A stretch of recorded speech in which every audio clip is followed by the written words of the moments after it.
Very good evening to all of you. तो फिर से हाजिर हैं कुछ इंपॉर्टेंट क्वेश्चंस लेके चाइल्ड साइकोलॉजी के। आज हम क्या करेंगे, हम कुछ 10 क्वेश्चंस करेंगे जो कि पियाजे और कोलबर्ग की थ्योरी में से हैं और साइकोलॉजी के वो क्वेश्चंस हैं जो मैक्सिमम सीटेट एग्जाम में आपसे पूछे गए हैं। तो हम उनको डिस्कस करेंगे।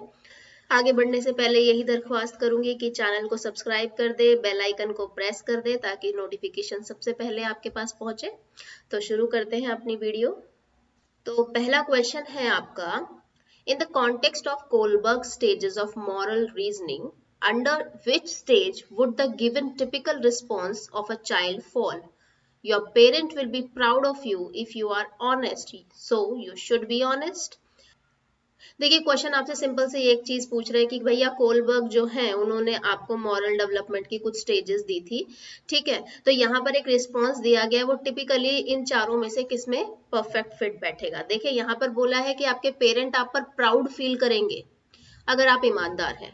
तो देखिए, अगर आप ईमानदार हैं तो प्राउड फील करेंगे, अगर आप झूठ बोलते हैं, गलत काम करेंगे तो वो प्राउड फील नहीं करेंगे। इसका मतलब वो आपकी इमेज बना रहे हैं गुड बॉय गुड गर्ल वाली, है ना। तो इसमें ज्यादा सोचने की बिल्कुल आवश्यकता नहीं है। सीधा आपको ऑप्शंस में जो स्टेजेस मिलेंगी वहां देखिए गुड बॉय गुड गर्ल है, बिल्कुल है, तो उसको टिक कर दीजिए। This will be your answer, so your answer will be सी।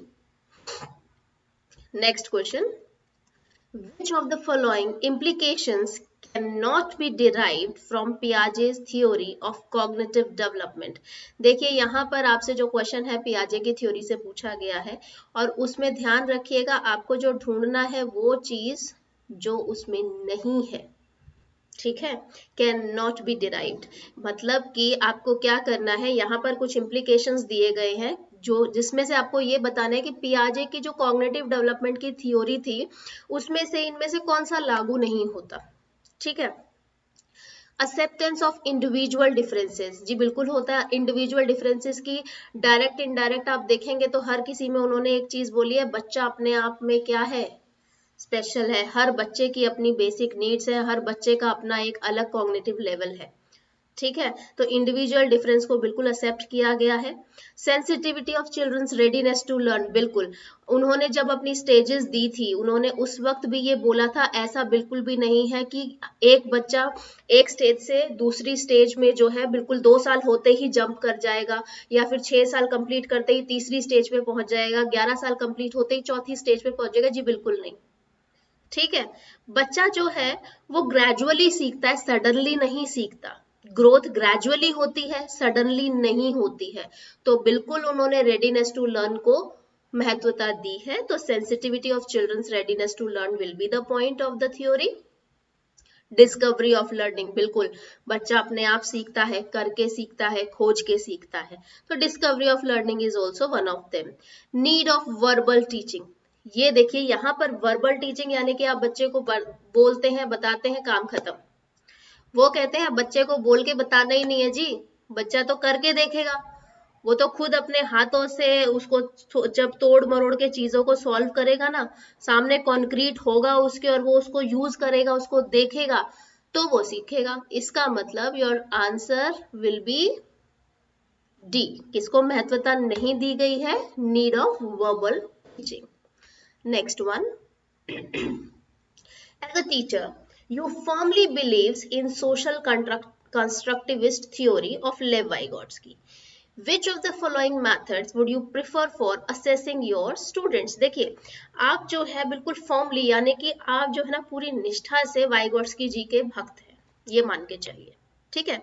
और आप कंस्ट्रक्टिविस्ट थ्योरी पे पूरी तरह बिलीव करके जो वाइगोट्स्की जी ने दी थी, तो ये कह रहे हैं आप उस पर बिलीव करते हैं एज अ टीचर। तो आप ये बताइए कि आप जो है what would you prefer for assessing your student, अपने स्टूडेंट को असेस करना है तो आप कैसे करेंगे, ठीक है। अब यहाँ पर 4 ऑप्शंस है। वैसे तो ये क्वेश्चन ऐसा है जिसमें आपको सिर्फ वो कहते हैं ना, मैंने आपसे कहा था एक जब क्वेश्चन पढ़ते ही माइंड में कुछ स्ट्राइक करता है और हमें वो वर्ड देखना है कि क्या वो 4 ऑप्शंस में है या नहीं है। तो अकॉर्डिंगली अगर आप देखेंगे ना तो वाइगोट्स्की जी के जो पॉइंट्स हैं वो आपके दिमाग में आ चुके हैं, उन्होंने जो जो बातें की हैं, है ना। तो उसमें से एक पॉइंट यहाँ पर है, फिर भी हम डिस्कस कर लेते हैं।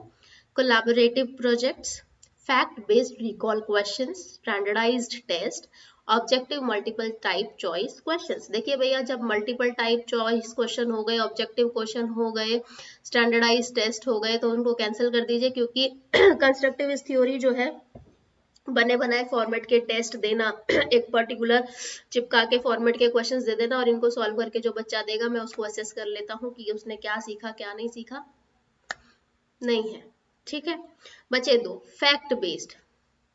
आपने कोई फैक्ट बेस्ड क्वेश्चंस है उनको याद कर लिया और उनके ऊपर आपसे क्वेश्चन पूछे गए, नहीं, ये भी बिल्कुल डायरेक्ट मेथड हो जाता है जिसमें बच्चा जो है वो एक्टिव नहीं है।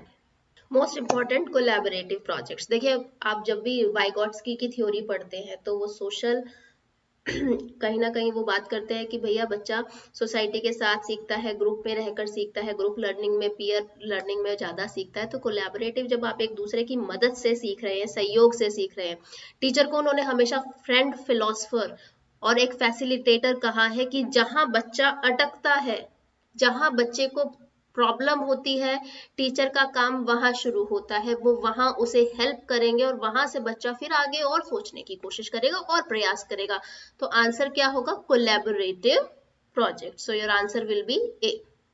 Next question, according to Lev Vygotsky, the primary cause of cognitive development is। देखिए, हम बहुत बार डिस्कस कर चुके हैं, लेकिन अभी हम स्पेसिफिकली सिर्फ पियाजे और वाइगॉट्स्की के क्वेश्चंस कर रहे हैं, तो बहुत से क्वेश्चंस ऐसे आएंगे जो हम ऑलरेडी डिस्कस कर चुके हैं। और मैंने आपसे पहले भी ये चीज बोली थी, जहां पर वाइगॉट्स्की जी से रिलेटेड पूछ लिया जाए उनका प्राइमरी कॉज क्या है, तो आपको इधर देखना है ना उधर देखना है, सिर्फ ये ढूंढना है क्या सोशल इंटरेक्शन दिया गया है, तो वो ढूंढ लीजिए क्या है इसमें। बिल्कुल है जी, बी ऑप्शन सोशल इंटरेक्शन है हमारा, तो our answer will be B. or granted question you can say. Next question, according to Jean Piaget, which of the following is necessary for learning? Piaget जो है उनके अकॉर्डिंग ये जो 4 options दिए गए हैं, इसमें से सबसे इंपॉर्टेंट फैक्टर क्या है लर्निंग के लिए, सीखने के लिए सबसे इंपॉर्टेंट क्या है?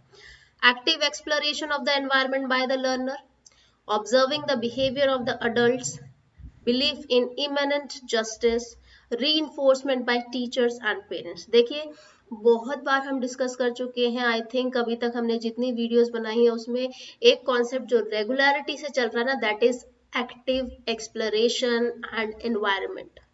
राइट, बच्चा एक्टिव है, एनवायरनमेंट से सीखता है, सराउंडिंग से सीखता है, चाइल्ड सेंटर्ड अप्रोच लेता है, तो वो कंस्ट्रक्टिविस्ट की थ्योरी में आते हैं। और पियाजे जी यही कहते हैं बच्चा जो है वो एक एक्टिव लर्नर होना चाहिए। ठीक है, तो आपका आंसर क्या होगा? A. Your answer will be A. Next question, according to Jean Piaget, schema building occurs as a result of modifying new information to fit existing schemas and by modifying old schemas as per new information.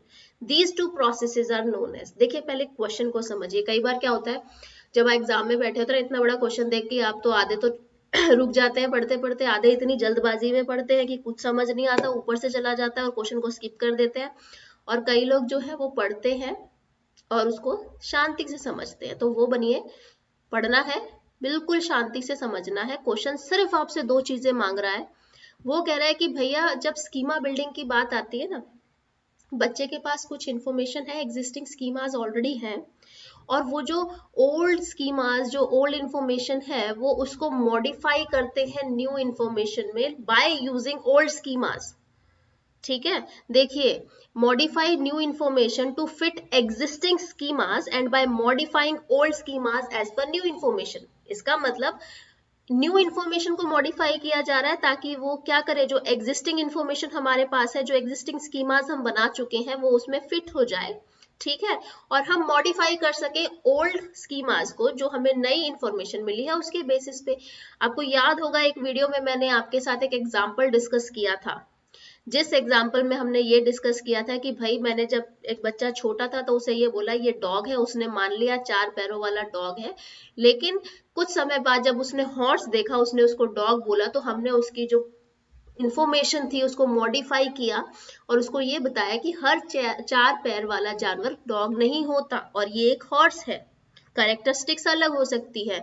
तो in the same way ये question है, हमेशा याद रखिएगा जब आप पुरानी information को मॉडिफाई करते हैं नई इंफॉर्मेशन के साथ, तो उसको आप क्या कहते हैं, उसे आप कहते हैं assimilation and accommodation. Assimilation and accommodation. तो आपका आंसर इसमें क्या होगा, answer will be D, assimilation and accommodation. Next question, according to Piaget, children's thinking differs in dash from adults than in। देखिए अब यहाँ पर ये कह रहे हैं कि जो पियाजे हैं उन्होंने जो बच्चे की जो सोच है उसको बड़ों की सोच से किस प्रकार से भिन्न बताया था। ठीक है, साइज एंड करेक्टनेस। साइज तो मैटर ही नहीं करता है, हमें साइज के बारे में नहीं सोचना है। ठीक है, तो साइज मैटर नहीं करता है हमारे लिए। तो यहाँ पर क्या हुआ है, अब आप ऐसे तो नहीं जज करेंगे ना, साइज के अकॉर्डिंग आप बच्चे की थिंकिंग को जज नहीं कर सकते। ठीक है, और आजकल तो इतने सारे हमारे पास बड़े बड़े एग्जाम्पल्स हैं कि बच्चे जो है इतने कारनामे कर जाते हैं जो बड़े नहीं कर पाते हैं। तो यहाँ पर आप जो देखेंगे वो बेसिकली ये देखेंगे कि वो किस तरीके से अलग है और कितनी अलग है। ठीक है, तो यहाँ पर एक ये जो जब भी इस तरीके का क्वेश्चन आए तो हमेशा याद रखना है आपको कि चिल्ड्रंस की जो थिंकिंग है, बच्चे की जो थिंकिंग है वो अडल्ट से काइंड और अमाउंट में डिफर करती है कि किस तरीके की और कितनी अलग है। ठीक है, हमेशा क्या डिफर करेगी, काइंड। अकॉर्डिंग टू पियाजे children's thinking differ in kind from adult then in amount. ठीक है, कोलबर्ग हैज गिवन, अब देखिए कोलबर्ग से क्वेश्चन है। कोलबर्ग ने यहाँ पर आपको 4 ऑप्शंस दिए हुए हैं जिसमें से आपको ये बताना है उन्होंने कौन सी स्टेजेस दी हैं। Kohlberg has given the stages of cognitive development. नहीं जी, ये तो पढ़ते ही आप कैंसिल कर सकते हैं कि आपको मालूम है कोलबर्ग ने कॉग्निटिव डेवलपमेंट नहीं दिया है, फिजिकल डेवलपमेंट भी नहीं दिया है, इमोशनल भी नहीं दिया है। अभी सबसे पहला क्वेश्चन ही हमने इससे रिलेटेड किया था, उन्होंने क्या दिया है, moral development stages, है ना। तो Kohlberg has given the stages of moral development, your answer will be D. According to Vygotsky children learn by, देखिए वाइगोट्स्की जो है वो क्या कहते हैं, बच्चा कैसे सीखता है, बाय मैच्योरेशन, जब वो मेच्योर इनफ हो जाता है सीखने के लिए तब, व्हेन रीइंफोर्समेंट इज ऑफर्ड, जब बच्चे को रीइंफोर्स किया जाता है, उसको रीइंफोर्समेंट दी जाती है तब वो सीखता है, बाय इमिटेशन, दूसरे को इमिटेट करके, इमिटेट होता है नकल करना, जब वो सामने वाले की नकल करके सीखता है, by interacting with adults and peers, या फिर इंटरैक्शन के साथ सीखता है, जब वो अपने साथ के फ्रेंड्स के साथ या फिर अडल्ट्स के साथ, अपने से बड़ों के साथ वो इंटरैक्शन करता है तब वो ज्यादा सीखता है। तो सोशल लर्निंग की बात बहुत बार वाइगोट्स्की जी करते हैं और यहाँ पर बेस्ट ऑप्शन जो फिट होता है that is D. According to the pre-conventional level of Kohlberg's theory, to which of the following would an individual turn when making a moral decision? देखिए आपको पता होगा कि यहाँ पर जो कोलबर्ग थे, उन्होंने जब थ्योरी दी थी तो उन्होंने प्री कन्वेंशनल, पोस्ट कन्वेंशनल इस तरीके से डिवाइड किए थे, लेवल 3 लेवल उन्होंने डिवाइड किए थे। तो यहाँ पर ये कहते हैं कि to which of the following would an individual turn when making a moral decision. तो यहाँ पर आपको क्या लगता है, जब एक मॉरल डिसीजन की बात आती है तो इनमें से कौन सा ऑप्शन सही होगा। तो ऑप्शंस देख लेते हैं हम। पर्सनल नीड्स एंड डिजायर्स, जब आपकी पर्सनल नीड्स और आपकी खुद की जो जरूरतें हैं उसकी बात आ जाए, इंडिविजुअल्स वैल्यू की बात आए, अपनी खुद की जो हमारी खुद के अपने लिए हमने जो वैल्यूज बनाई हुई हैं उसकी बात आ जाए, फैमिली एक्सपेक्टेशंस आ जाए, या फिर पोटेंशियल पनिशमेंट इन्वॉल्व। देखिए जब प्री कन्वेंशनल लेवल की बात हो रही है तो वहां पर जो मॉरल डिसीजन होगा वो पोटेंशियल पनिशमेंट इन्वॉल्व पे आएगा। देखिए जब प्री कन्वेंशनल लेवल की बात होगी, मॉरल डिसीजन में पूछा जाएगा तो वो हमेशा जाएगा पोटेंशियल पनिशमेंट इन्वॉल्व में। सो आपका आंसर क्या होगा, डी होगा। ठीक है, तो ये 10 क्वेश्चंस थे जो कि पियाजे, कोलबर्ग और कहीं ना कहीं वाइगोट्स्की की थ्योरी में से मोस्टली पूछे जाते हैं। इन्हीं में से घुमा फिरा के लैंग्वेज चेंज हो जाती है, तो अब इनको प्रैक्टिस कीजिए। बाकी सारे जितने भी वीडियोस अभी तक बने हैं उनका लिंक डिस्क्रिप्शन बॉक्स में है, आप चैनल पे जाके प्लेलिस्ट में भी देख सकते हैं। और चैनल को बिल्कुल सब्सक्राइब करना ना भूले, वीडियो अच्छी लगे तो लाइक जरूर करें।